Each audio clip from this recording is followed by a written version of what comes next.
Good evening, everybody. What a show we've got for you tonight, people. Welcome to the United Real Therapy. How are we all doing? People are in the comments already. People. Let's go. Let's go, people. We've got an absolute show for you tonight because Joe Glazer, one of the absolute vultures, vampires that's sucking the blood out of Man United, one of the leeches leeching off the club. He's basically,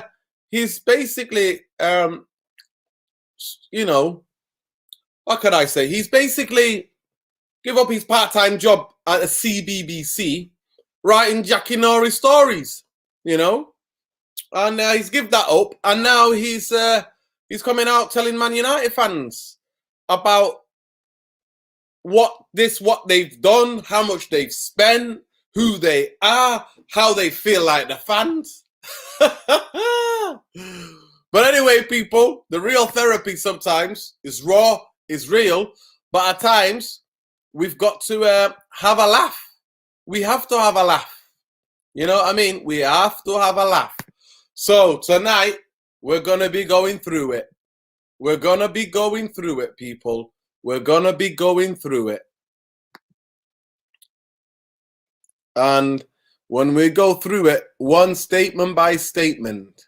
Statement by statement. Big up United report. Big up United report, people. Big up United report. I don't know if you can see it, so please, let's get everybody in first of all. How are we all feeling, guys? How are we doing? It's been a lovely sunny day in Manchester, as you can see. The tan is top.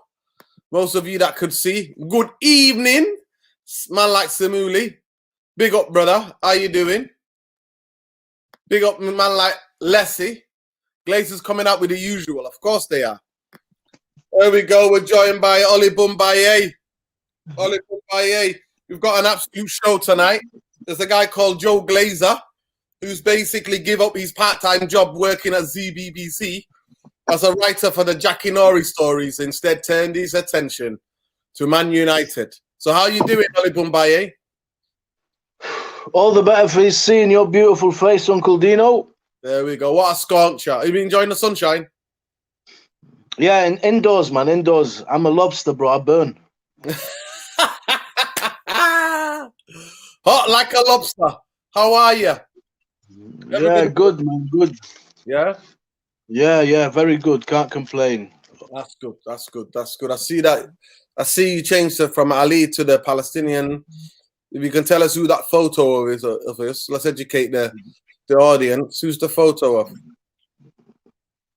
That's Hugo Chavez, the late Hugo Chavez. Yeah, I can't really see it. It's a bit too small for me to see it. Yeah. The late great Chavez of Venezuela. Well, it's not Joel Glazer, bro. That's for sure. Yeah, of course. No, it's not. But yeah, big up to all the people there. If any of you are joining from Latin America, and those of you who know about the Simon Bolivar, the Bolivarian Revolution. Big up to all. Revolution. Yeah. I went to Cuba, and there's a beautiful statue in the main road in Havana of Simon Bolivar, the guy who freed Latin America from the Spanish hold. Anyway, guys, you're in here now. You're in here. So let's go through it, right? This is the plan. We're going to have a laugh at the different stages. I don't know how much you can see. How do I zoom in?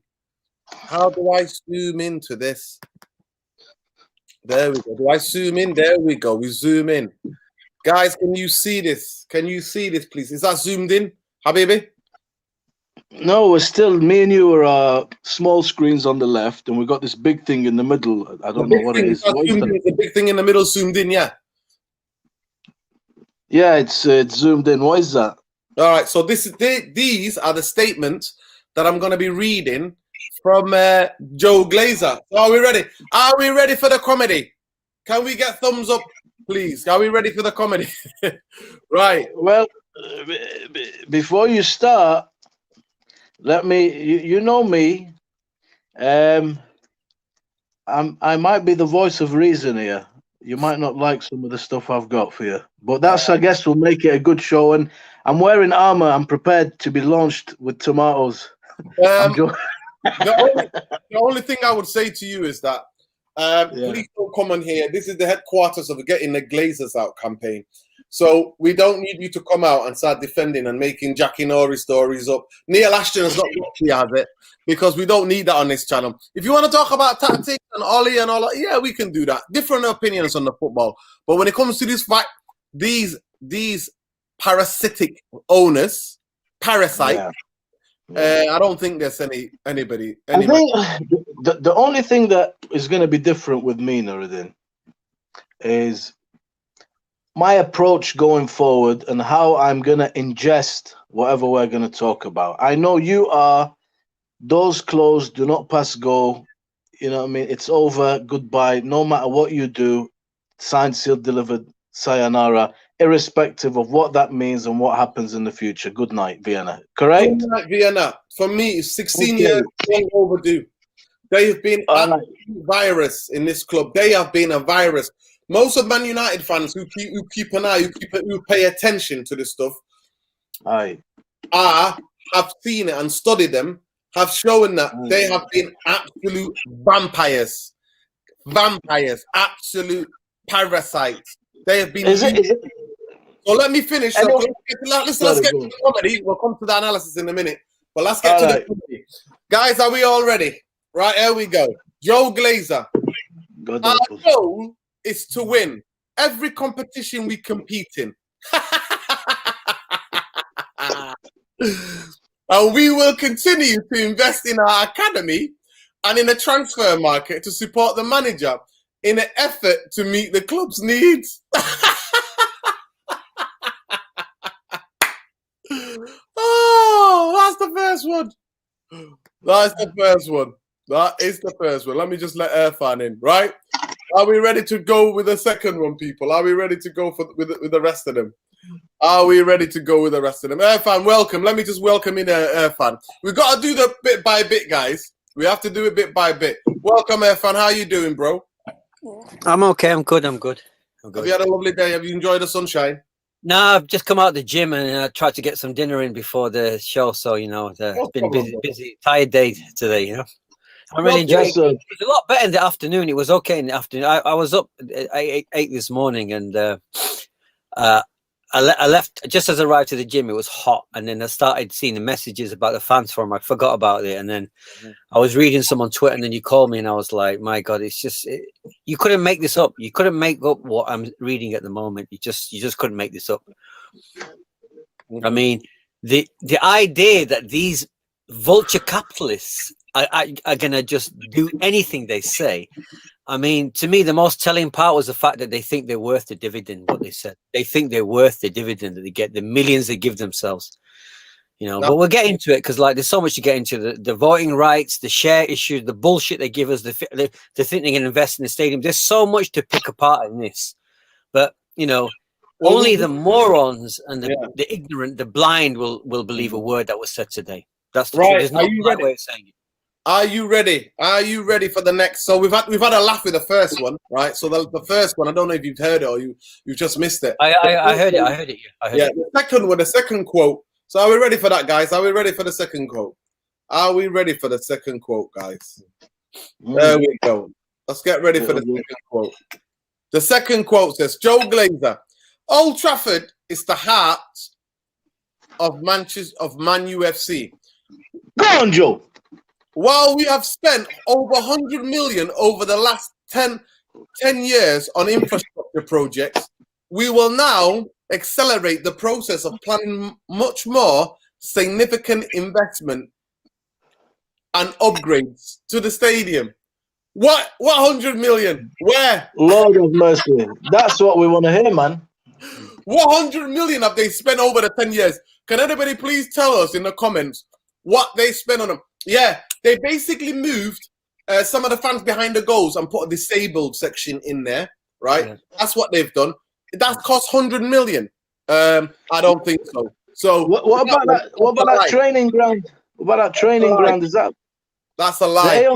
The Aon training ground. I'm asking you. I don't know. What about that? No. Casey, the manager of Manchester United women's team, left because Carrington did not have any facilities for the women. They were put in little cabin holes with toilets outside, and they had to walk so far to get from the toilets to the pitches. That's why she resigned. That's why she's left. And this guy, Joe Glazer, will tell you, we spent over 100 million over the last 10 years in the infrastructure project. Where, right? Are we ready, guys? Next one, Joe Glazer. Preliminary planning work is already underway for the infrastructure work at Carrington, and there will be a significant funding available to further enhance our facilities and ensure they remain world class. Honestly, guys, now you have to laugh at this. This is like it's worth a children's TV. This is like Mr. Bean. Talking like Mr. Bean sketch. This is. So I'll say that again. Carrington, when it was first built, was one of the best training facilities. Because it's one of the biggest and one of the best. Now, Tottenham, Arsenal, Leicester City, right? All of these clubs have better training facilities and better stadiums than Manchester United. So that there is absolute lies. Absolute lies. There is no. That's why Casey Stoney, she asked them, she said, why can't we integrate women's facilities in the training ground? Guess what they were using? They had to kick out sometimes the youth players, and the youth had to go and train somewhere else. So the women's team can train there. Absolute laughable. Absolute laughable. The idea that these parasites are going to invest anything in this structure of this club is laughable. It's absolutely laughable. But anyway, let's continue. Let's continue, guys. We'll continue. Are we gonna just keep reading out the statements and then laugh our heads off? No. Yeah, you know what? We're gonna have, because it's a bit of comedy. It's a bit of comedy. You have to give out. You have to bit of comedy, right? Joe Glazer. We want this club to always be successful and win trophies. To compete for the trophies requires significant investment. The commercial growth at the club has helped to deliver the revenue, which ultimately underpins investments in a sustainable manner. What trophies have you competed for the past 8-9 years? What club successful, or what trophy? What is he on about? Number 2, this is one of the last second to last quotes. As owners, we want exactly the same thing as the fans: a successful team and a strong club. We want to work in partnership to achieve these objectives. Right, I think you might have had enough. I think you might have had enough. Right. Irfan, I want you in here now. Please. I need to hear that. I need you to hear that, right? Right. Ollie Bumbaye, let me hear you after hearing that statement. Please. What evidence have you seen of these things that they did mention in some of the quotes that I've just mentioned? Have you seen any evidence of these? Do you know of any evidence of these? Well, look, let me approach this topic in an objective manner, in a realistic manner. We've got a board here that by hook or by crook, you want gone. But at a certain point, the realistic thing is that they're not going to go. It's their club to sell, and they can stay if they want to stay. Now, if they stay, which is very, very likely, very likely, let's be honest, we can either keep laughing, or I can take these statements that the United Supporters Trust are also involved in this, and they said that they were cautious about these proposals, which on the surface do sound good, but the devil is in the detail. Now, there's 2 ways you can do this. On the basis that they're very realistically going to remain, you can take this stuff, which is good stuff if it is sincere, certainly a step in the right direction, and it certainly seems a hell of a turnaround from the European Super League, and they got a backlash perhaps that was disproportionate to what they expected. So what I would do is, on the basis that they are going to stay, is hold them to account in the coming seasons for this, and hold them to the words that they say and the notions that they are expressing to the fans. That's what I would do with this, because this has been prompted by the backlash. So I'm not going to throw it away. Okay, you guys have pumped a lot of money. We do have one of the highest spending under their tenure in the world. We do have one of the highest wage bills in the world. The players we have are on heavy money. We do sign and pay massive money. But the problem has been the structure. The problem has been that money, unfortunately, has not reaped any dividend because of a lack of a vision and a structure and a sincere approach by the board to bring in proper people to administer things behind the scenes for us to see it flourish on the pitch.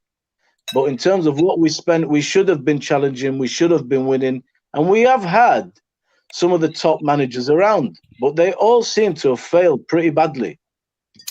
And they have in common that there is a problem inherent in the back room, which goes back to your structure.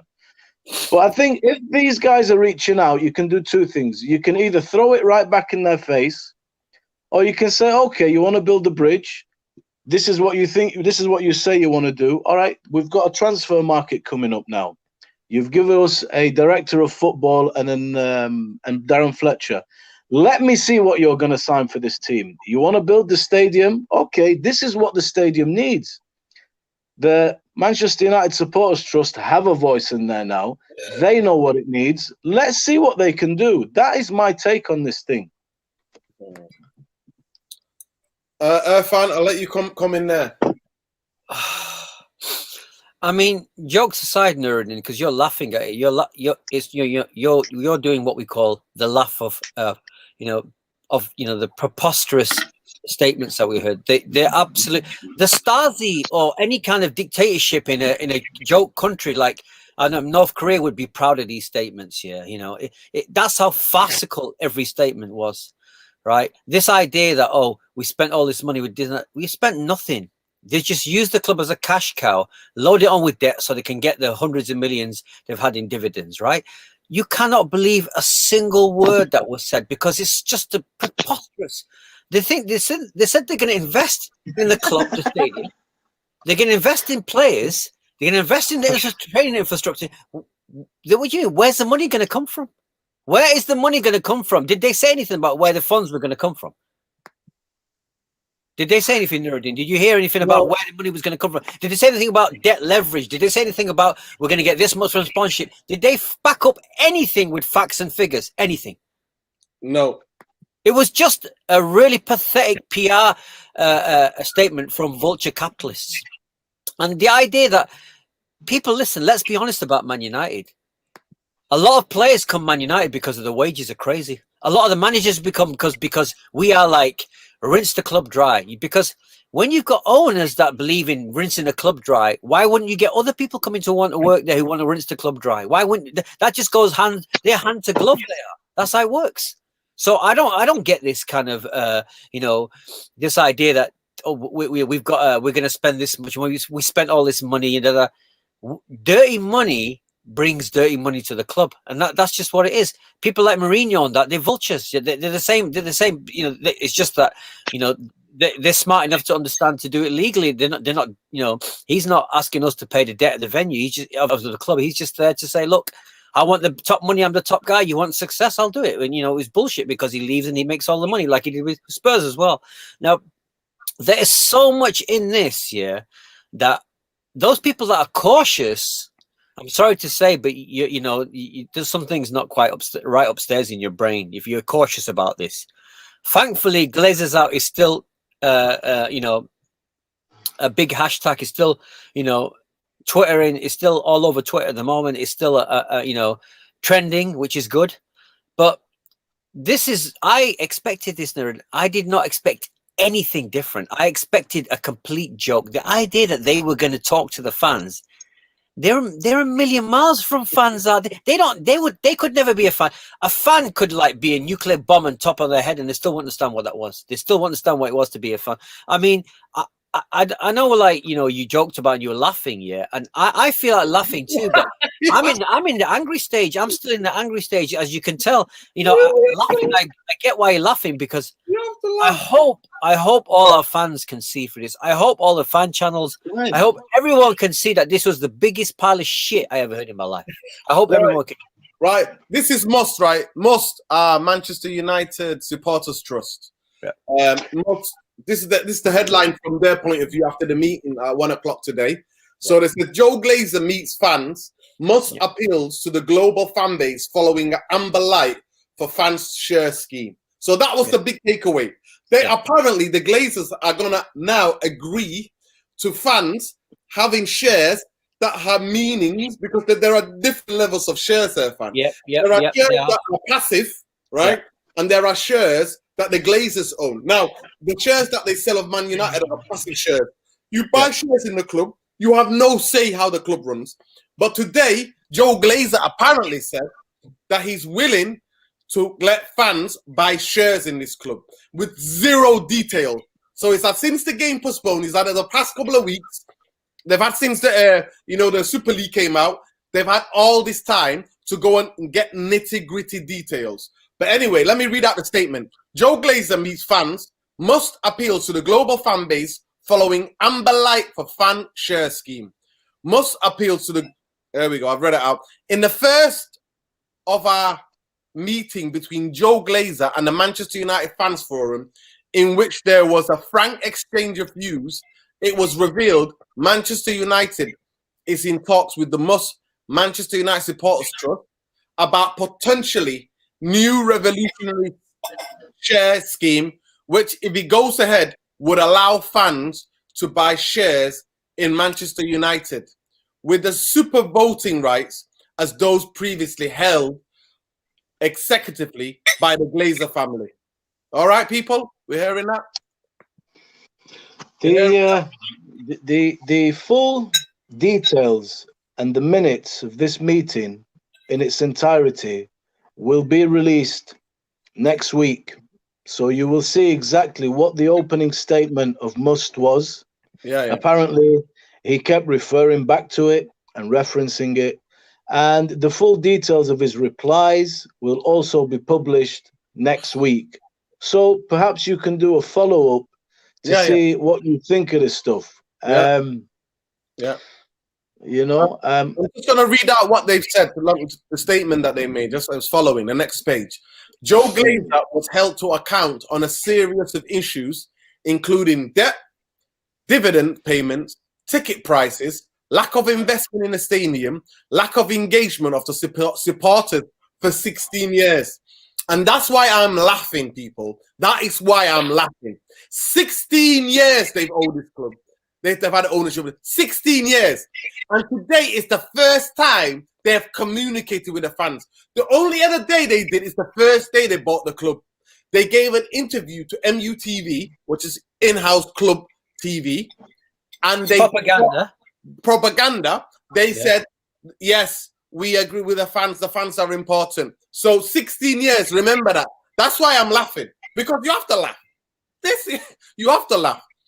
Must is cautious about whether this fan share scheme will meet their own test before they give it approval.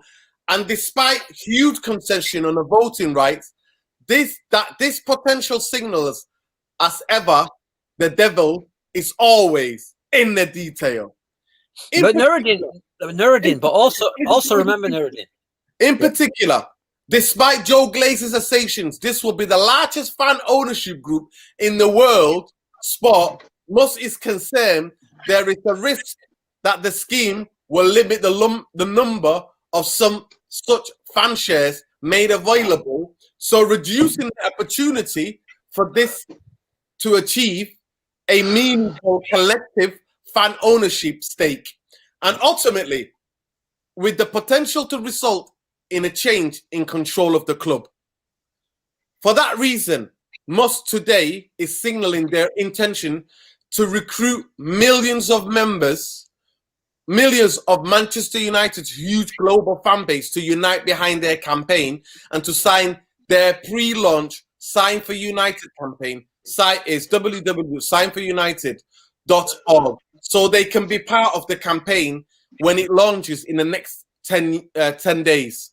The aim of this campaign is to demonstrate the huge appetite amongst United support for better model of ownership, which embraces the fans, its heart, and so doing, compel the club to deliver a really revolutionary fan share scheme, which will both excite the fans, also exceed their demand of shares.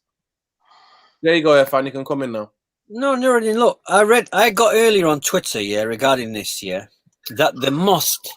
the Supporters Trust, they asked the Glazers to pay off the debt, to pay off the club debt.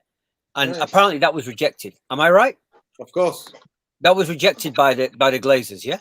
So they also asked, can you stop taking dividends and pay down the debt? And that was they said they were worth the debt. They said they were worth the dividends. That's what they said. Am I right? Mm-hmm. They said they were worth the dividends. So this is the thing. I mean, like, I don't know what to say, because in a way, why wasn't people able to ask very hard-hitting questions? It was all very polite and very managed and staged, wasn't it? The whole thing, polite questions to the, it's like Boris Johnson and his team of BBC around him, the propaganda of the BBC, asking him very light questions, because basically they work for him, and they're meant to be neutral. This was just utter bullshit, utter bullshit. I was hoping someone from the fans forum, like the 12 different groups, would be able to ask some hard-hitting questions. But I guess you know how inquiries go, don't you? Inquiries are always made so that they're staged in a sense that it's a farce. It's a whole thing's a farce to make it look like, oh yeah, we're listening to fans. We're changing. We're not the same people. This again, preposterous, absolute joke. The more I read about this, the more I cannot believe that they had the gall to try this. This idea that do we believe they're actually going to let United fans buy shares that actually affect the business of the venue? Are you stupid? Do you really think they're going to give you any shares worth any note? I mean, I don't understand why this wasn't ripped down by any of the supporters trust. Why didn't they just laugh at him and say, "Come on, that's bullshit"? Why didn't somebody just have the balls to say that? Apparently, there was laughing, and it overran by 40 minutes. It overran by 40 minutes. Oh, the questions were given in advance. Wow. Nuruddin, that's how inquiries are the same. In Parliament, everything, the questions are already written in advance what the Prime Minister is going to get. Everything's like this. It's the fake idea of honesty and democracy in any inquiries. There's none of that. It's all a stitch up from the start. Like this was just pure day of Glazer's propaganda. That's all it was. It was nothing else. Don't let anybody else tell you it wasn't anything but a propaganda stunt by the Glazers. It was nothing else, and that's all they're going to do. I mean, I'm amazed they've even considered this idea. They thought, hang on, let's get a share scheme together. Let's fool some of the fans to think they can buy shares in a club. Yeah, shares that don't mean anything. Yeah, because the family owns the shares with the voting rights are strictly owned by the family, and they're not for sale. The shares that have got any value are owned by the family alone. Nobody else has got those shares. Mm-hmm. So this is the thing. Is every time you bring up a point, it's just absolutely a joke, a total utter joke. You're not going to pay the debt off. Oli Bumbaye, what do you reckon? What do you think what Irfan is saying? And what do you think about Must try to set up Sign for United? What do you think about that scheme? Well, I don't know too much about Must. You might question their integrity or have faith in them. Are they representatives of people like yourselves? They're good fans. Like the average fan. I know them. Ian Sterling is a very good. Okay, so I mean, look, there's obviously two ways that this can go in my mind, and that's what really this whole debate is about. It's not so much about what they said, or yourself, for example, and Irfan. It's khalas, the door is closed on anything. That's it, which is fair enough. I've got no issue with that, and this could be exactly as you say it is. But if you look at this from a real world perspective, they are the owners of this club. the damage that was going to be done in terms of the heavy leveraged buyout is history now. It's consigned to the history books. So we're at a crossroads here with we have a set of owners who have not implemented a good enough structure for anything that they are investing to manifest itself. So we've managed to get them for the first time. And I mean, if you listen to, I think here it is in the article, it says this is an unprecedented meeting in the history of the club. Now, this again could all be bollocks, but I'm of the opinion that I want to hold them to account for their words, because it's not like just because this has happened, we're all going to put our feet up and it's hunky-dory. Well, I mean, we're around the corner from the next season starting, so they can start by doing a serious transfer window and backing this manager. No, well, look, it's. I mean, I don't know what you want me to say. We can just sit here and laugh and say it's preposterous and this is a joke. All right, it might be. Or you can wait and you can see if they start to invest in the club, if they do sign some proper players and this thing starts moving forward, you know, it's I'll take that, because I can't physically remove and unseat these people. It's their club. They are the owners. You have to find somebody that you think Ollie, Bombay, I wholly disagree. I wholly disagree with this sort of middle ground opinion you're giving. I wholly disagree with it, you know, because at the end of the day, what you're actually saying is you're condoning business as normal. That's what you're saying by that. You're saying, don't worry. No. That's not what I'm saying. He said they're going to hold them to the words. That's not what I'm saying, Irfan. Look, whether you go and demonstrate from now till, you know, hell freezes over, that's fine. Yeah. We know that everybody would like this ownership to change, but there are in that itself some serious questions to ask. Number one, if they are going to sell the club, you could do worse than them. You really could do worse than them. You could get somebody who you don't see as just a crook, but now you've got an owner who's a human rights abuser. Yeah. Now you've got an owner that's, you know, even worse for you on a personal level. I know, especially how we are as guys. Yeah. You know. You mean like Saudi Arabia, people like that? Yeah. Yep. As an example. Yeah. You could get another big money owner that's simply, you know, another Kroenke. There's many of them. And there's many big clubs that are not going anywhere at the moment, that are just, you know, not even achieving anywhere near what they should be, considering what they have, because their owners are like ours. Yeah. But for me, Irfan, wait a second. Let me come back at you in a second. Yeah, sure. So, I don't disagree with what you just said about the types of owners we could get, because, you know, like Nuruddin's mentioned before, we could get dirty oil, what we call sport washing money. We could get that. But who's to say that we couldn't get like an Abramovich who wants to pump every last bit of money in there and create a structure? Who said that isn't possible? Who said there is an owner out there that would do that? How do you know there isn't somebody out there that's going to do that? No, there very well could be. But my point is, that's the first issue. Who are you going to sell this club to? Because when it comes to sell the club, it's not a question of, hey, we don't like this owner. I mean, the simple reply to that is, well, this is the owner that can afford to pay what it's worth. So there's your first major hurdle. Yeah. And then your second major hurdle, we've seen the share scheme in Germany. In the German league, with all due respect, you told me that Bayern Munich have won it 9 times. Well, I'm not one of these people that tunes into anything apart from Premier League. And one of the things that I love about the Premier League is the fact that we have like a top 6, you know, and even the smaller teams in this country get a really good fair share of the finances. Everybody can afford to sign renowned players. Look at Wolves, who they sign. Look at Leicester, who they sign. You understand what I'm saying? Look at even, who've you got? Everton, sign guys like Rodriguez and Allen.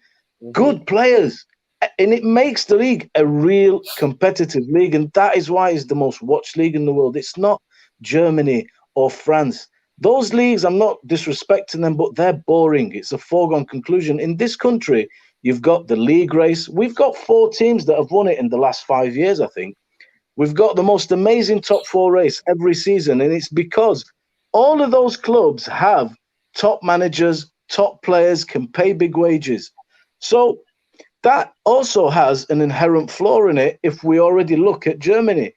So in terms of Glazers out, even Gary Neville said, not a single person has ever come to me, and I invited the Manchester United Supporters Trust to come and tell me, and Andy Mitten said the same thing, what is your plan? What is your alternative if you want them to go? The plan is there. Fan ownership. What's your plan? Ownership. Look, fan ownership, Nuruddin, man. You know what? You can say fan ownership. Who owns Barcelona? Well, apparently the fans, but look at Barcelona. Bayern Munich, who was the majority shareholder? No. Hang on a second. Who owns fans Real Madrid? Listen, fans own Barcelona, right? Correct?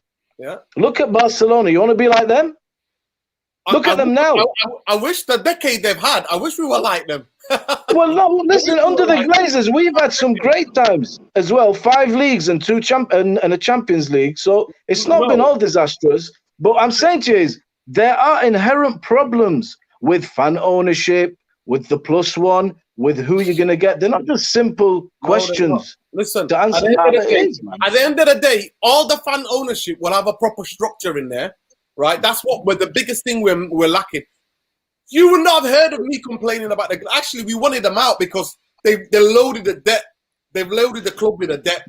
That's why we wanted them out. And we were successful in 2011. Man United have just won 3 league titles in a row. Man United were going Champions League finals. We were still protesting. Why?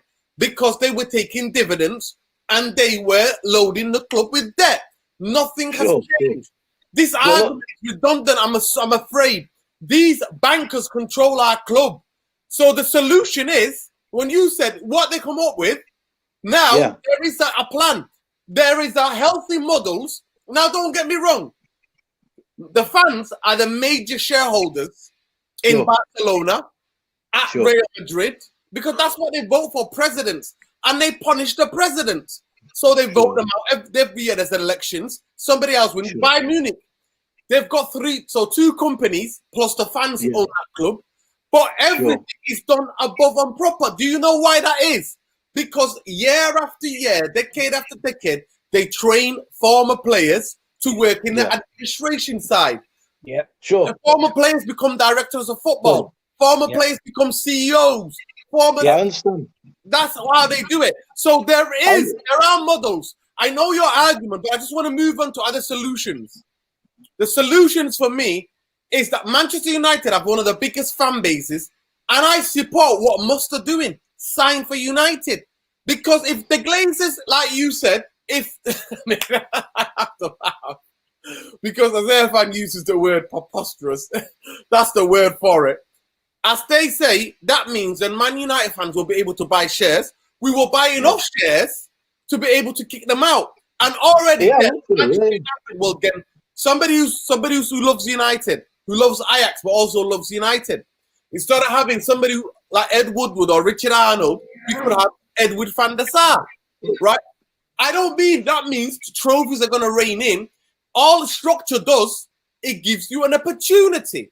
It gives the club an opportunity to be able to compete for players and compete for the trophies and the league titles because the structure is there. The foresight is there.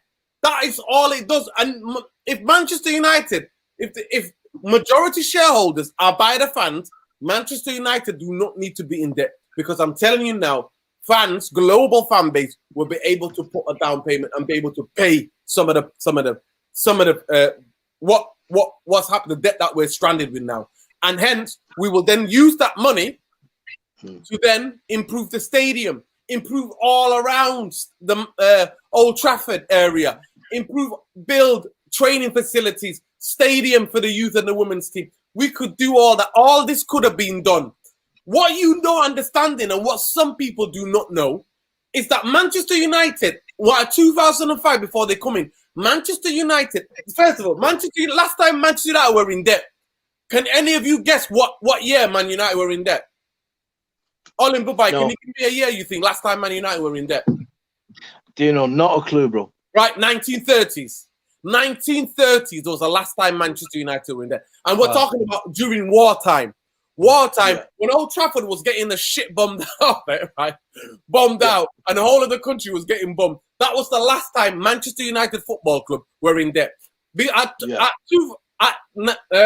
2005, when the parasites come in, Manchester United made one of the most profitable clubs, sports teams in the world. Man United that year, I think, made about 250 million profit. That's what Man United made. Since then, we have not. And Man United, after that, were winning so many league titles, was so far ahead of everybody else. So we can get back to that club when people go, what are solutions? That is a solution for you. If we can get rid of the debt, Manchester United, because our base, because we are I always say we're the most romantic football club in the world. We are the most romantic football club because of our history and the way we've been. We're always, that's what attracts millions and millions of people to Manchester United. We will be able to do it. So when you're saying this, we've tried to have vampires, right? Pesticide leeches in charge. They've sucked 2 billion out of the club. They spent 1 billion on players. But that billion went to the wrong structure. And nobody telling me. But anyway, guys, we're going to come up to the transfers because I've got some breaking news I've been looking up in the last couple of hours, looking up for you. So we'll come into that in a second. But Oli Bumbaye, when you tell me, oh, they have problems, give me those fan ownership problems any day. Because from there, I would know there'll be football people in charge of the footballing structure, which will at least give us a chance. Yeah, that's the main point. This is the thing that's getting lost, yeah? We don't care if we don't win. We just want a structure that gives us a chance. That's not an excuse that someone's bought the club in a vulture capitalist way that's loaded it with debt and give themselves silly dividends, yeah? That makes us that hasn't invested in the stadium, in the infrastructure, the women's team, nothing, yeah? And, you know, that's what we want. We just want a bit of sensitivity towards events. The club, that's it. You know, it's not about, you know, obviously we want to compete, but once these excuses have gone, you know, then we can look forward, and that's not an unreasonable thing to ask, is it? Look, my point of view is based on the reality of how the world is working at the moment. I don't see it's going to be very, you know, it's going to be so straightforward to get what we want. I did say last time that it would be nice to have a few guys from the class of '92, you know, running stuff, fan ownership, fan input, stuff like that. That would be wonderful, great. I'm not averse to any of this stuff, but I think people hatred and, you know, just one-track mind is not letting us look at this in a realistic, objective way. I am saying to you guys, I take this stuff with a pinch of salt, what they're saying, but I am going to hold them to task for it. And I'm going to start with the transfer window. I want to see what this Murtaugh and Fletcher does. Right, I'm going to come up with you. Can I update you on the No, and if you want, and look, the guy's telling you he's got all sorts, he's made these statements. So just take these statements and hold on to them, and you can fire them back at the Glazers if things don't move in this direction. That's all you do. Okay. So you can keep doing what you're doing. All right. So when would that be? When would that be? Well, okay. First of all, they're saying to you that we want to back the team and we want to be successful. So let's say they go out this summer transfer market, and under Mourinho, I always go back to that one. He came second. Let's assume they'd said that then, yeah? Under Mourinho, we got a respectable 82 points against an amazing Man City that broke the 100-point barrier. And he got pissed off because they gave him Fred and Lee Grant and expected him to go and catch City. Now, you might not like Mourinho, but I'll say two things for the man. This guy was here to win. He didn't want to waste time. He wanted to catch Man City. But that is a joke to all of us. So if they did something like that this year, went and bought you that type of transfer market and said to you, right, go far in the Champions League and go and catch City. Hang on. Then you take that statement.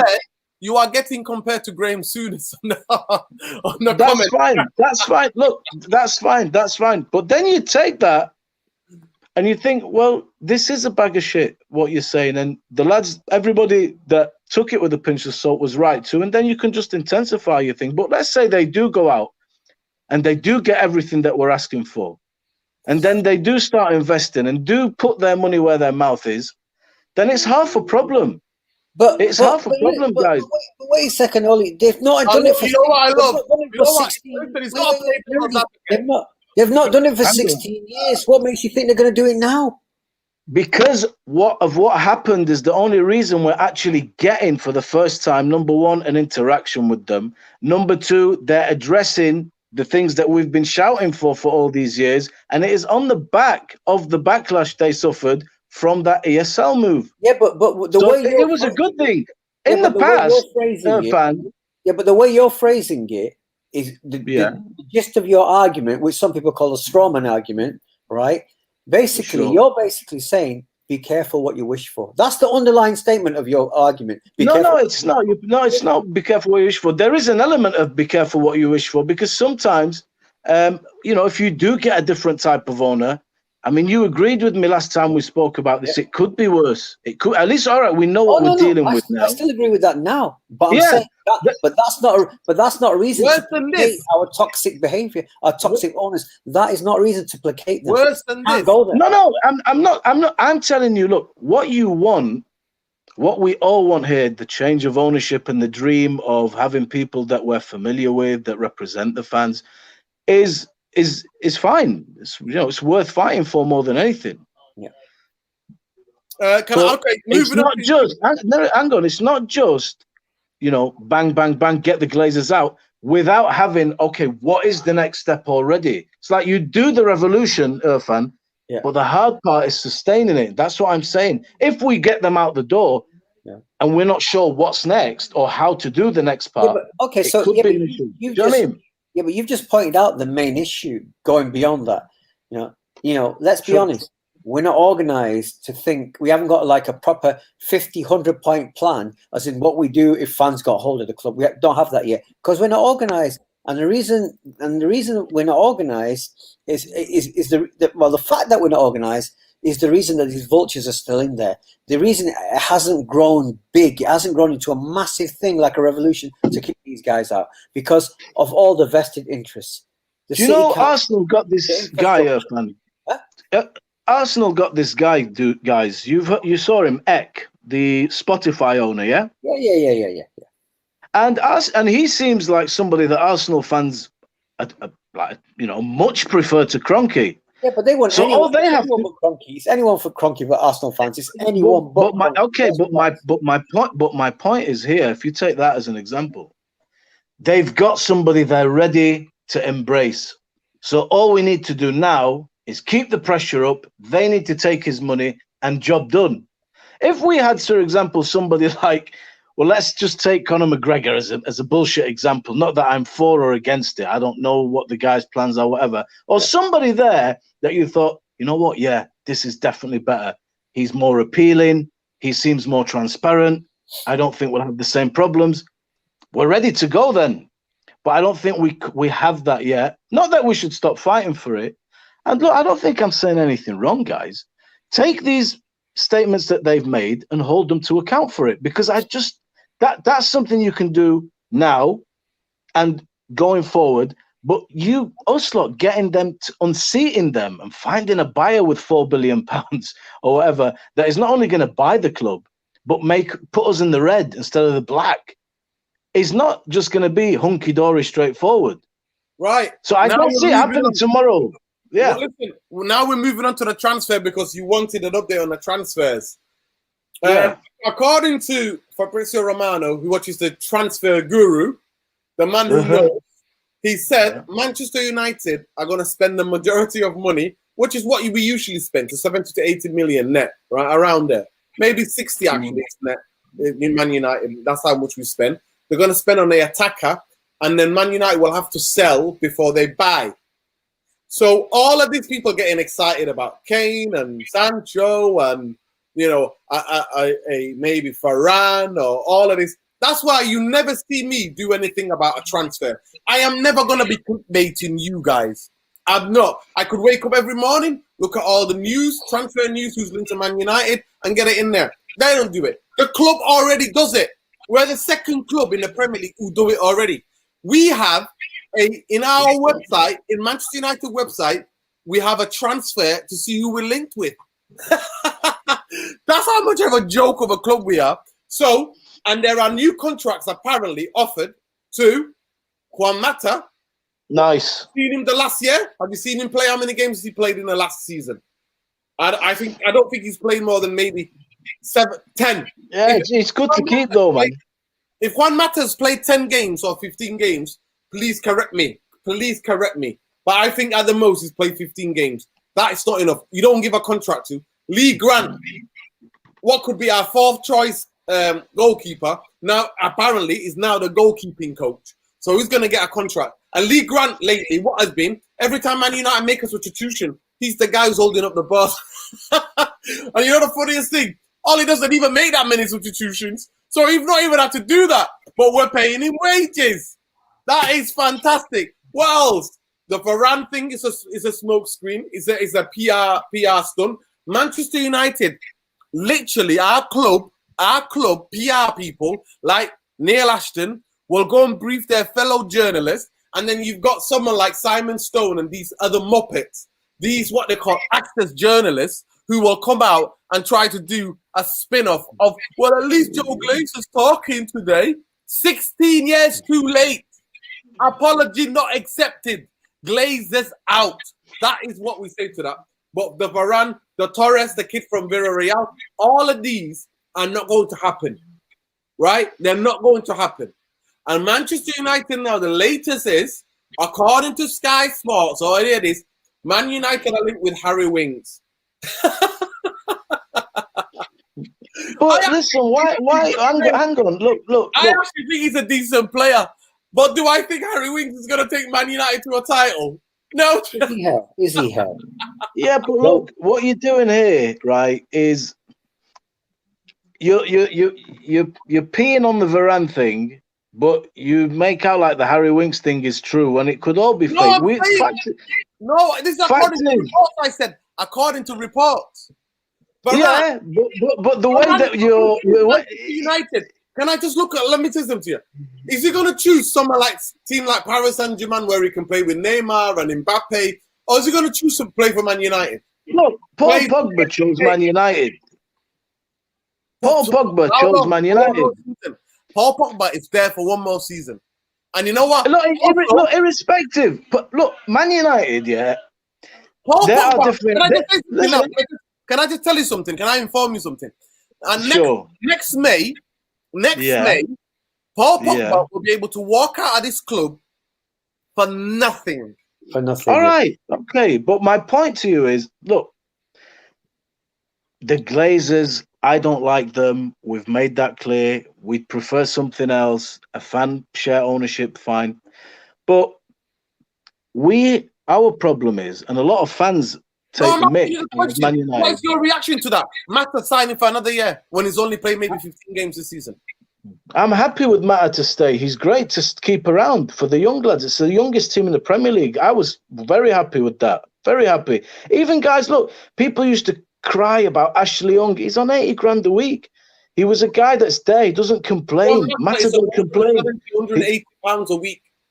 Sorry? Juan Mata is on 170 to 180 mil. Personally, man, if Juan Mata was on $500,000 a week and he wants to get another year, I'd give it him because I love Juan Mata as a person, on and off the pitch. I love what he brings to Man United. He's a great guy. As a footballer, we're judging him purely as a footballer. If Manchester United have serious structure, they will judge you on your injuries, on your contribution to the first team. Because as a Manchester United, the Samaritans. This ain't Samaritans. I disagree with you because there are. I used to have a relationship with Juan Mata. Not that type of relationship, people. But I had a friendly relationship with Juan Mata because he used to come into my workplace. But Juan Mata has not been played. I think he's got 2 more years in football in Spain or Italy, right? Or Portugal on a slower league. And I think he can still be a magician. He can still pull it off. But Manchester United is not being used. Guys, there's 50 of you in here. Please like, share, and subscribe to the channel if you're not subscribed already. This is the raw, real debate you're going to get about the Glazers, about the transfer market. I'm sorry to say to you, Oli Bombaye, I know you want to give them a chance, but please tell me, what is Darren Fletcher's record as a director of football or a technical director? Can you please tell me what is John Murtaugh's record as a director of football at Manchester United when he's been there for the last 8 years, where managers that you liked, you liked Jose Mourinho, when he was getting them, he's getting them 3rd to 5th choice players. So tell me tell me their experience and knowledge in Europe and scouting about what they know and what they've done to Man United. What have they bought? Zilch. So I'm sorry for not having any faith in this Jobs for the Boys business network. That's what Manchester United is. Juan Mata is saying it's cheaper. It's cheaper to play. Listen to me. It's cheaper to retain a player than to go and get rid of the player and buy a new player. It costs more. Well, do you know the difference between us? And then the wages. Dino, look, I'll tell you the difference between me and you. I'm somebody, this is not life or death, yeah, this is football. So when these statements are being made, when John Murtaugh's coming into this position with Darren Fletcher, and when Juan Mata's staying, I will not pretend to know exactly the effects they have and why it's happening. And I will not assume at all to say to you, yeah, we're not signing Varane. Hang on. Listen, you've spoken loads. Let me just give you my 2 cents here. I wait for them to do whatever they're going to do, and then either I'm happy or I attack. Very simple. If you're a person that's not credible and you're a liar, and you tell me you're going to do something, and I say, okay, all I'm used to you doing is lying and stealing, I'll give you a chance. Let's go again, because I have no choice. There's nobody else to deal with. Either you come through, great, we take it from there, or you don't come through, and that's the end of the game. But you approach it completely dismissively. It's all nonsense. Nothing's going to come. Juan Mata staying, and look, Juan Mata, you just talked about making players and grooming people from within the club to become something at the club. How do you know he's not going to become something upstairs? He owns a restaurant here in Manchester. He loves Manchester. He's been here for ages. How do you know? Why is Fletcher a bad appointment? Why is Fletcher? You've not even given him a chance. Give me CV. What's Fletcher's CV? It doesn't matter. Look, his CV is how many years at Manchester United? That's his CV. What does that mean? Let me explain something to you, because you clearly have not been studied this. You've totally missed the boat. I've to study it. I'm going to explain to you something called Glazeronomics. Irfan, can you please explain what Glazeronomics is to Oli Bombaye? Look, this debate is stifled from its outset. Either you are... It's completely stifled. Wait. That's the only evidence we have. No, we have evidence. Right, we have evidence of them giving Jones, who's played. Harry Maguire has played more games in the last 4, right, compared to what Phil Jones has played in the last 5 years. Harry Maguire, right? Look. So all I'm saying to you, and Jones has still got 3 years left on his contract. So please tell me what you don't understand. It's easier to retain a player, to give a player that's been there a new contract. If they come out, and to bring in a player. That's called economics. They've been doing that for 15 years. They got rid of Ronaldo at 2009, and they bought Valencia. All right. Look. See it this way, Nuruddin. It's you know what I mean? I'm going to put it simple. If the Glazers come out to you and say, Dino, we're not going to sign Sancho. We're not going to sign Kane. We're not going to get Varane or Declan Rice because we've retained the services of a Juan Mata. Then we will all have a problem. But until I don't know what happened there. We lost him. We lost him. I really don't know what happened there. I hope hopefully he'll come back, right? Irfan, have you know what Glazeronomics is? The Man United owners retain players. This is the point that Oli Bumbaye was missing. They retain players because it's easier than to let people go, and because you're spending money on a transfer, you come back in. Sorry, Oli Bumbaye, I don't know what happened. Is your battery die? Sorry. No. I just got locked out. Okay. Bro, what I'm saying to look, I don't think the retention of Juan Mata is going to be the replacement of any potential signings that we need. If that is you can free up that wages. A player that's only played 15 times last season. No, Nuruddin. I'm sorry to say, but serious clubs, you've already got Cavani. You've already got Cavani, who's the older player. Nuruddin, wait a second.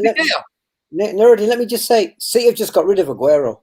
And we keep him Juan Mata. What does that say?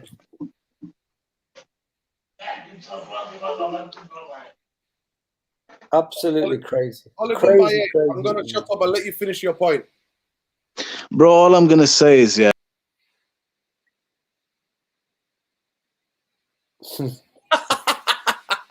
Oh, somebody's not helping him.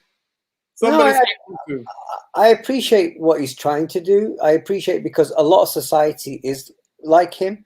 You know, the sort of... No, I understand what he's saying, Evan. I understand what he's saying. He's saying, let's give it a chance. But what I'm saying to you is that, what have they done? Oli Bumbaye, finish your chance. Please finish your point. Bro, I think there are positives in hanging on to a player of the experience of Juan Mata in such a young team. And if the £180,000 is going to be the difference between making or breaking a good transfer window, then the Glazers will fall upon their own sword and we will be waiting in the wings to pounce on them. That's all I'm saying. I believe in giving things a chance, bro. I believe that things can change, and that's it. Can I ask you a question? But why would you want to sign, regardless of, like I said to you, Juan Mata is a beautiful human being. He's interested in culture, art. He's so humble. For a World Cup winner, Champions League winner, he's one of the most humblest people that footballers will ever come across. Absolutely beautiful human being. But if Manchester United are going to compete for a title or to go and challenge in the next couple of years, Juan Mata is not sustaining him. It's not, because he's not played. If he was a vital part of this team and he was playing, then I understand. I would be like, yeah, Mata carries on. He doesn't need that much pace. He's a genius. He's got it up here. He played, one of the best games I watched this season was against Wolverhampton. And Juan Mata was terrific in that game. I'm not shitting on Juan Mata. I'm just saying to you guys, he's played maybe 15 games this season or less than that. So what's the point in signing a player if you're not doing the usual Glazeronomics? That's all it screams to me. It screams Glazeronomics to me. It doesn't scream anything else. Guys, about over 60 of you in here. Please, share, can we just say as well, at this point about ex-Man United players playing for Man United, I don't give a shit about any of them not playing for it, be supporting it or being part of the backroom staff. I don't give a damn. I just want the best people. They don't have to be ex-players. This idea that we want ex-players, what's this nonsense? I'll tell you what, who was Ferguson before he came in? Did Ferguson know about Man United? He knew about Busby. He knew great Man United. Did Ferguson know about how the culture was? No, he came in and he embedded himself into the United way and he rebuilt the club because he was a genius, right? You don't look at Jurgen Klopp. Did Jurgen Klopp know about the Anfield way and that? No, he didn't. He came in and he absolutely absorbed. And sometimes you need somebody who can see it from the outside with fresh eyes and go, something's not right there. No. I'm sorry to say, guys, I'm like a broken record. I will say this again and again and again. Without the structure, Man United ain't going to be competing for big trophies anytime soon. With signing Lee Grant, with resigning Heaton. And also I want to pay a big tribute to somebody like the goalkeeper that was the Argentina #1, which was Romero, the goalkeeper, Manchester United's #2, until last season when he was begging to be let go. Look how embarrassing this is, Irfan. His wife had to get on Twitter and on Instagram to say, "Can you please let us go? Can you please let us go?" I think they wanted to go to Paris. Yeah. And Manchester United held him for a whole season and kept him because they wanted a fee. Yeah. Just let the guy go. It's crazy. It's absolute crazy. I mean, you know, we got to try and sort of keep together, because this should send you over the edge. The real truth about Man United, when you look at it carefully, it should send you crazy. It should drive you insane, because it's insanity what we're going through at the moment. There's no other way to describe it. It is daylight robbery, and that's because the vulture capitalist system American sport owners come from, America developed, allows this thing to happen. And, you know, the truth is that we don't have any type of socialist model in big business. So what's accepted, you know, to steal and to take you know, public assets, or, you know, which are the common good of the community, of the cities, of the culture of England, it's allowed to happen because this is the economic system we live in. And until we wise up to economic systems, understand there are ways to do these things, like cooperatives, like the model. The best example I can give to anyone who wants to understand economics is the Mondragon model in Bilbao in Spain, where the CEO cannot earn more than 40 times the guy at the bottom. It's the biggest cooperative in the world. Now, what I'm saying to you, there's no reason why United can't have the infrastructure, but we're fighting capitalism as well as these vulture capitalist owners from America. That's what we're fighting. But like I said, I'm prepared to listen to other people, but until we as a fan base are super organized, we have a list of things we want, we're not going anywhere. These toxic people are not going to leave. And the idea that they want $6 billion for the club, I mean, oh my God, I mean, what do you say? What do you say to that? It's extraordinary. No, it is greed of the highest level. This is the most high level greed you could think of. This is the greed where 100 million is not enough for my retirement package anymore. You know, it's greed that most normal human beings cannot even get their head around. But this is American. This is corporate greed of the highest level. Yeah, it's to me it's extraordinary. The idea that, you know, under Tony Blair, I mean, it was had to be Tony Blair, in it. It's extraordinary. It's absolutely extraordinary that they could do what they did to our club. And I'm sorry to say, guys, and the worst thing of it all, guys, could you imagine, after buying us under debt, after all of us are protesting and fighting against it for this last 16 years, imagine they put structure in there. They'll be making a lot more money. They'll be more richer than they are now. The debt would have been paid off, but they don't have that foresight because they don't know anything about football. Instead, they trusted bankers who helped them to have the hostile takeover of a great club like Manchester United. They put them in charge, and unfortunately, we have suffered. And nobody tell me anything different. But Ed Woodward, it must be a City or a Liverpool fan, because he has destroyed this Man United. And the idea that he was given 9 to 10 years, right, 9 years almost, to ruin this club, it's incredible for me. It's absolutely incredible that he was allowed to make footballing decisions, about football like Man United. Yeah, but it was basically a dirty City-led, corporate-led takeover of the club, and this is the guy that helped him do it.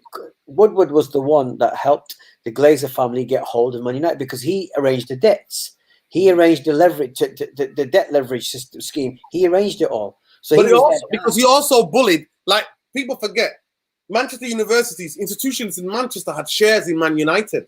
Yeah, he bullied all of them. All of the people who had any shareholders with a hostile takeover, and in vulture capitalism, if you're the majority shareholder, you can bully the rest of the shareholders to sell to you because you're the majority shareholder.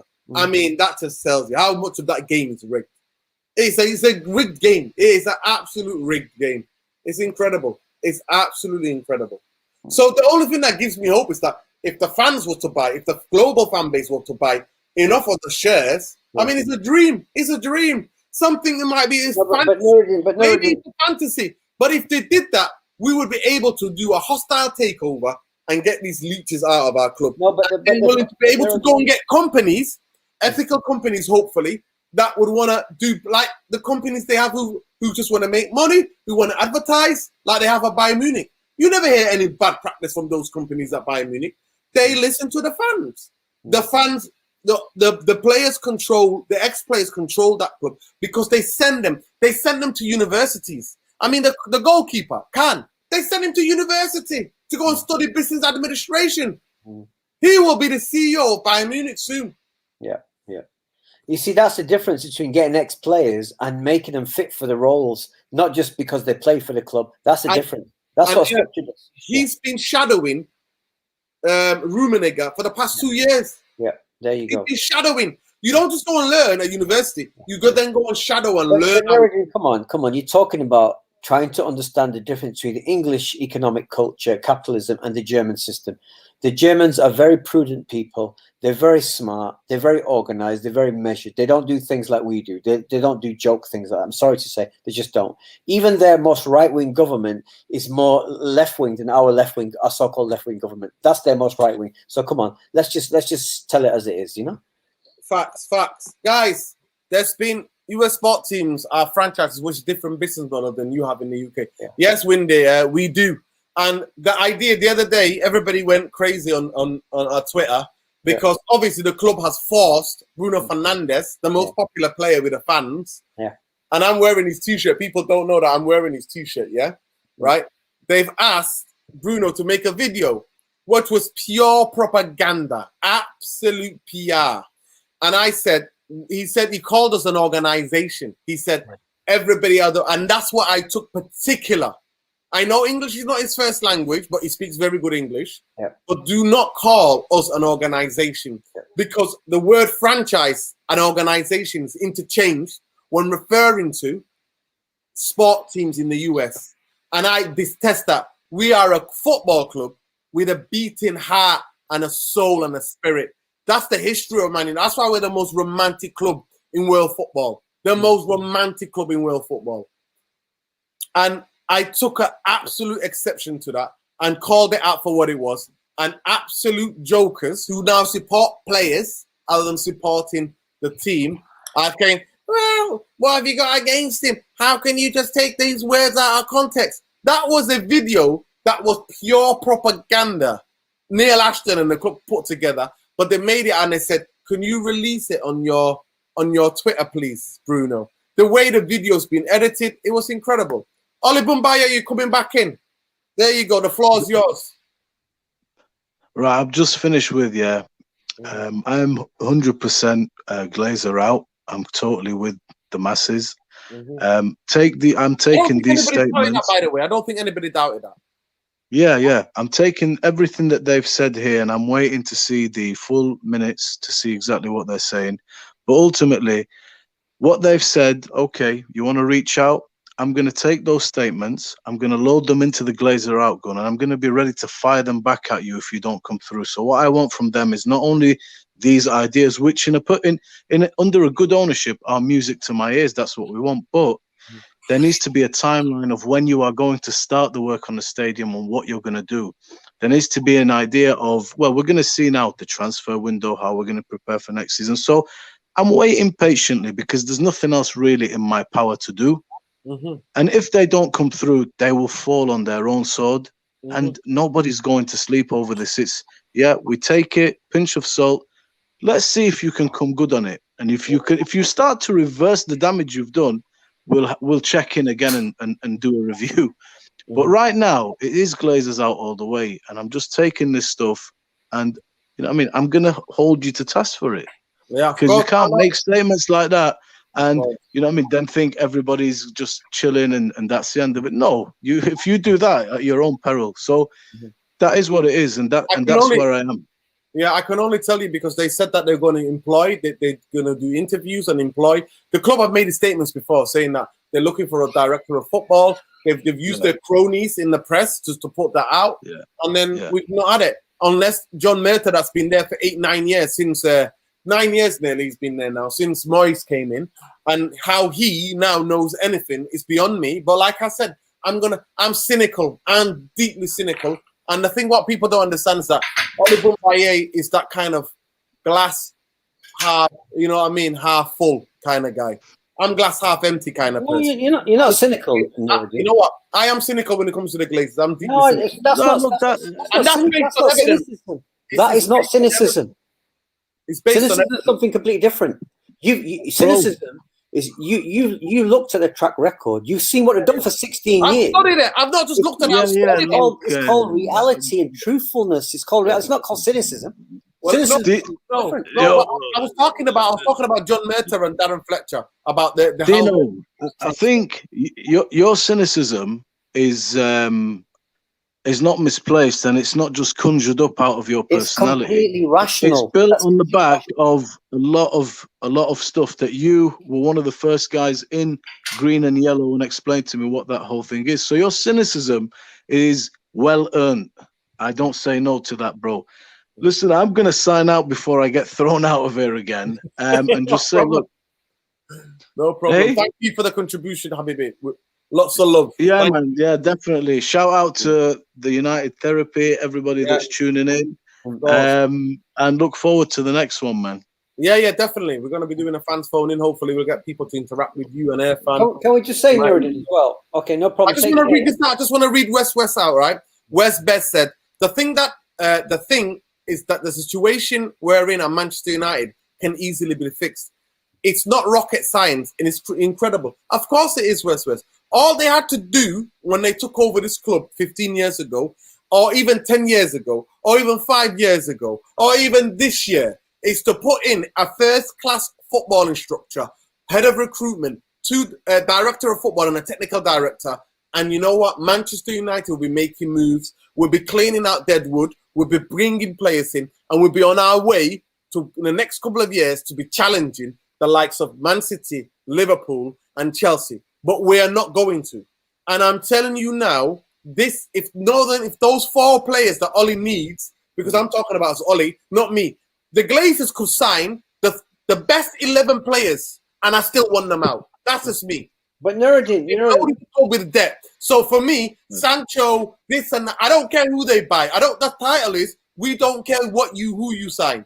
Yeah. We are Glazers out because of the way they've done. They're the only club, I think. There's only one other club, and I forgot what the other club was. Maybe somebody can tell me in the comments.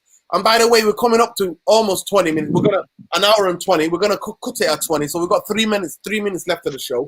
But I'm gonna come to this. I think we're the two clubs that took dividends. 2 clubs that take dividends out of their club. That's Manchester United, and I forgot who the other team was. But that's who they are. And Nuruddin, they actually said today, and one of the viewers, Samuli, mentioned, can we talk about the fact that they said that the dividends that they get are fair? I mean, how are they fair? Unbelievably laughable. Tell me what Avram Glazer does. What does he know about football? What does he do to help the club? Please tell me. And the other 3. What? I mean, I don't know their names. The rest of the children. What does she do? What, to get the 10 million or so dividend every year? Yeah. Listen, let me explain. Can I just say something? I'm going to explain something to you. This year, Manchester United had to take out.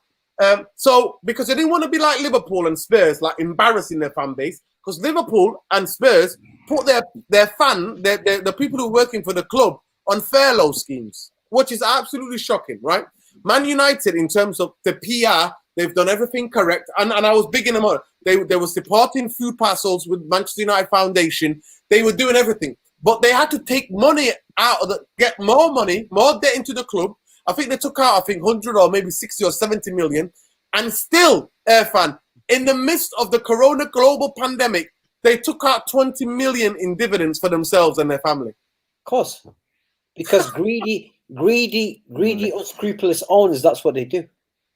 It's incredible. Oli Bumbaye, your last word before we close the show. Big up yourself. Big up the therapy. Hopefully the tide starts to change. I just know in everything, it's never as bad as you think it is, but it's never as good as you think it is. And hopefully, this season is coming up. We have a good transfer, and we start well, man. And at least if we can't change the Glazers, let's try and enjoy the pitch, and hopefully, it gives us some more consistent joy than it has this year. Of course, 100%. I think Ollie's got a huge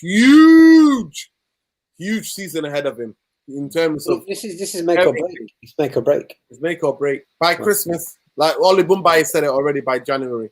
Can I just say something? No. Can I just say, yeah, one of the things that a lot of fans don't like to hear, and I don't care by saying it, that one of the people I also blame for this mess of Glazer is Alex Ferguson. I'm sorry to say, I blame when I look very carefully at this, the one man that could kick these guys out, you know, create a massive campaign, get all the support, to create a structure. A guy who was a former shop steward in Govan. If anybody knows what a shop steward is of the union, you know, a guy who understands how infrastructures of workers fight back to, you know, so they don't get shafted in the workplace. Alex Ferguson used to be a shop steward in Govan, of all places. I've been to Govan, hard as nails, super working class Scotland, right? Glasgow. That guy, he's got the power to create a change in the club, but he's sat there and done nothing while the structure. It's a bit unfair. It's a bit unfair. I'm not. No, it's a bit unfair. I'm sorry. I'm going to push back against this. Yeah. This man, last year, or the year and a half before, nearly 2 years, was fighting for his life. I'm sorry to say, Irfan. Listen to me. He's retired. His legacy at Manchester United will be what it is, one of the greatest ever managers in world football, one of the greatest sports psychologists in world football. Let me finish. His legacy is there. He's came this close to losing his life. Yeah. The man has done what it needs to be done for the good or bad. I understand your critique.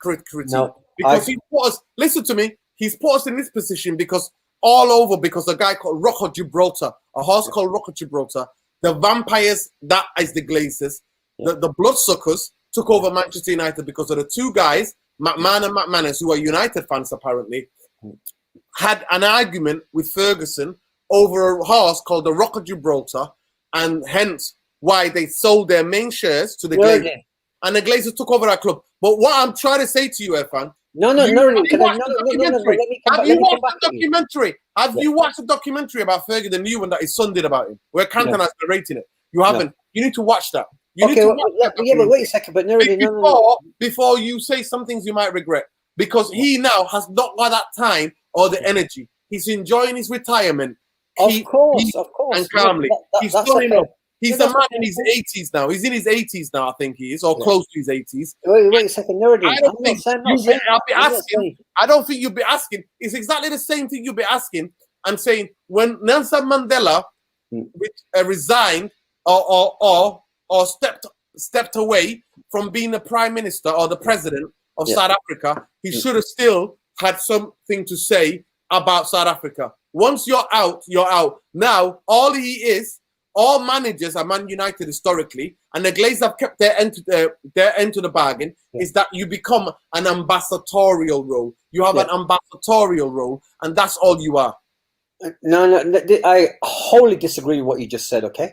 Right, no, look, what you said makes sense. I'm not going to deny that. But what I'm saying to you is, even when you're ill, even when you've given the service and you feel you can't do anything anymore, it doesn't, you don't have to be stupid. He knows what's going on. He can see that this is poisonous for the club. He can see. When he was healthy, he could see, Let's be honest about this, because no one likes to talk about, because no one likes to criticize God, for want of a better word. Nobody likes to do it. Listen, no, I always criticize Fergie. The way you're saying that he has to step in now out of retirement. Not now. He's too weak. He's not physically strong enough to do it. But I'm saying to you, from his retirement for the next 6 years, he had ample opportunity to go, wait a second, if I really love this club, I've got to, this is not going good. This is wrong. Before he had maybe 3 to 5 year window. He can't do it now. He couldn't do it even 3 years ago. But there was a 3 to 4 year window after retirement where he should have seen this poison for what it was. But because he was part of it, it showed the difference from a guy who used to be a shop steward to a multi-millionaire part of the corporate thing. He became part of it. Irfan, But nobody dares to criticize God because he made the... No, one of his closest friends is Tony Blair still. well, there you go. There you go. Yeah, the shop steward has changed. Yeah. Has changed, I'm afraid. He's no longer that guy. Breaking news, apparently. Obviously, our reliable reporter, Kalis Radim Lasky, has just informing us. Antonio Conte is not joining Spurs at the current conditions. Confirmed. He's not convinced about the project staff members. Big difference in salary proposals too. But Juventus's ex director of football, Parasiti, I can't say that word. Yeah, Paratisi. Paratisi is expected to expect Spurs job. Spurs will look for a different manager as per Matt Law. Wow, Fabrizio Romano. Oh, breaking news we get at this channel. Thanks to our reporter, Kalis Ramadi. Cleese is the man. Cleese Ramdeen. Leslie always comes up with very good information. Go give it to Bill, yeah? He's the sporting director of he was a sporting director of Juventus. No, Irfan spoke. Apologies, Masi. I've let Irfan speak. Listen, I understand. Irfan is thinking the shop steward from that area of Glasgow has totally been... No. Can I just say? Let me just say. No, what I'm saying to you is that because he was a shop steward, he understands unions and how you protect workers. He came from the opposite of how you fight corporatism. He understood it. Obviously, when you've got 60 to 100 million in your pocket, you're not the same guy anymore. I'm not saying that. But I'm saying to you, it's the elephant in the room that nobody likes to talk about. Nobody likes to talk about the one guy that had power that actually left us part of this mess. He is partly to blame, and nobody wants to say it because he's the one man that had the power to turn it around. But it wasn't in his. It wasn't in his. And everyone gives him this card, and even I do, because he created Man United. He's Man United. Let's be honest. But I'm saying it's the elephant in the room that needs to be discussed, because he was the one guy that had the power to infiltrate a change to the Glazers. The pushback from him could have been... If he came out tomorrow, if Alex Spencer came out and gave an interview and said, get them out, I'm telling you now, a lot more people will be on it. Of course, exactly. This is my point. My point. Listen, I know, I understand that. Here we go, Windy Grant saying, he was. He's been focused on some charity, and obviously, from the condition he suffered, he's always been doing enough for charity, Ferguson. To be fair to him, he's always helped with charity. Always helped with charity. And yeah, he's helped to raise 2 million for fair share support for Rashford. 100%. Not everybody is saying that. Not everybody is knows that Fergie has always done amazing things for charity. Wrote to fans who were ill. You know what I mean? Supported local people. Ferguson, he's still got that love. But at the end of the day, I always question you. If you're one of your closest friends, celebrity friends, is Tony Blair, I will always question you. Always question you. All I'm saying is a discussion that needs to be had. Actually, it'd be a good discussion between you, Oli Bumbaye, because Oli Bumbaye he's the Pope. Fergie is the Don of all dons, so Oli Bumbaye. Isn't that right, Oli Bumbaye? God bless, man.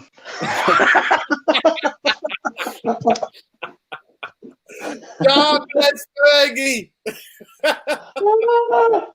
No, listen, I think, look, Irfan makes some pertinent points, but I believe, and I'm honestly not getting away from it. Now, you know, when Ferguson was there, they came in. I don't know if he had the power to stop it or not stop it. And I think he played ball, and he continued to do his job as it should have been done.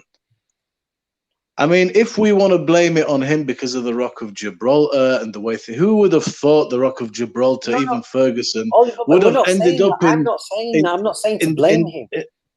I'm saying... In the Glazers. I mean, but what I'm saying, like now, Ferguson has been under that regime for a long, long time. You know, I think he spent 8 years under that regime, and we did very well. We won a Champions League, we won leagues. Despite of them. despite of them. No, what, bro? What I'm trying to say is, he's worked within that framework of Glazer family successfully. Pitch-wise, Okay, I didn't have wait, complaints, but the debt pause, was bad. Pause. Can I just say something quickly, Irfan, quickly? Do you know that under the Glazers, Ferguson, because he used to come out with there's no value in the transfer market, he actually made profit for them. He made profit for them, right? And actually, you know, Stoke City, who were owned by 356, whatever, the gambling 365 family, yeah. 365, yeah. They get more money than us. But guys, honestly, it's 1 hour and 30 minutes. This is probably one of the longest shows we've done in a long time. We need to wrap it up and save this debate. There's going to be a debate coming soon with examining Fergie's role at the club under the Glazers. Between Oli Bumbaye and Irfan. And I'm going to be the curator. I'll be there hosting a debate, people. It's going to be the first of several debates. And also, if any of you guys know each other in the comments, I already proposed it to some United Therapy fellas. I said, you can come on here and have a debate. I want this channel to be a channel where fans can have a two opposing views on players, on managers, on the structure, on everything. All right. So this is a trial. Okay. So let me end with my words then to sum up this debate. Right. I've got a quote. Yeah, and it's power corrupts. Absolute power corrupts absolutely. That is the moral of this story. That's all we need to look at. That is the bottom line with Man United. And you know what? I'll end it with the other quote about power.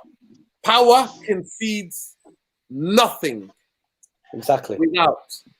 Without pressure. Without pressure, yeah. Without pressure. Power concedes nothing without fight. Without the fight. That's always been. It's always been. Right, just think how women got the vote. Think of how they got the vote. Think what they had to do to get the vote. Think of it that way. Everybody had to fight for their rights. Guys, you have been absolutely wonderful. It's been a brilliant show tonight. I've honestly enjoyed it. Friday night on here with my cuppa.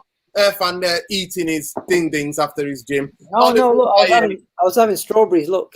Yeah, well, strawberries. There we go. The fruity, Mr. Fruity. Right? And Oli Bumbaye there with a beautiful Che Guevara, the Bolivian revolution. There with the Chavez, Castro. Exactly. Always standing for the people. So it's been an absolute brilliant. There's been 60 of you, 70 of you, 50 of you in here tonight. Please smash a like on your way out. Smash a like is Ed Glazer talking today in the fan forum. So that will be your slap to him, right? To your slap, figuratively speaking. We don't condone any violence in this channel. The next show we'll be talking about the possible transfers or the joke transfer. The joke transfers. We talk about England as well, yeah? We're talking about England as well, and we'll also have a fans for phoning. Those of you, please follow me, Mr. Structure, on Twitter, and then I'll be sending it to individually those of you who want to come on the channel and have your say. But like I said, get two of you to debate something different, and you can be on here. But the first debate, the debates are going to start soon, will be Oli Bumbaye and Irfan himself talking about debating Fergie's legacy. Love, peace, love, light, win, lose, draw, Glazers out. Bye, guys.